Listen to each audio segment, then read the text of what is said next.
হেই WhatsApp guys, কেমন আছো তোমরা? আজ আমি তোমাদেরকে শিখাবো কিভাবে solo versus squad game play করতে হয়। না বাড়া, ওটা না, এটা হচ্ছে ফ্রি ফায়ারে। সোলো নামে ফ্রি ফায়ারের সবচেয়ে ভালো জায়গা হচ্ছে টিভি টাওয়ার। আমরা টিভি টাওয়ারে নেমে সবাইকে মারবো। আর আপনারা তো জানেন আমার সাথে কি কোনো ভালো প্লেয়ার আছে? কারণ আমি জানি কেউ নেই, কারণ আমি জনি দাদার শিষ্য। বর্তমানে আমরা টিভি টাওয়ারে নেমে গেছি। ওই শালার সামনে দেখা যায় গুলি গুলি নিব। দাদারা পেয়ে গেছি শটগান। এখন উড়া দুরা রাজ দিতে হবে। দেখা যাচ্ছে সামনে একটা এনিমি মারতেছে। এই শালা মার মার মারতে হবে, এরকম ভাবে এরকম ভাবে মারবেন, গুলাল মারবেন।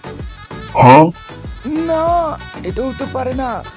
এই শালা তুই কার থেকে ট্রেনিং নিয়েছিস বল? এই শালা হ্যাক নিয়ে গেম খেলে, ওই কারণে আমার মেরে দিয়েছে মনে হয়। তো গাইস, আরেকটি গেম স্টার্ট দিব আমরা।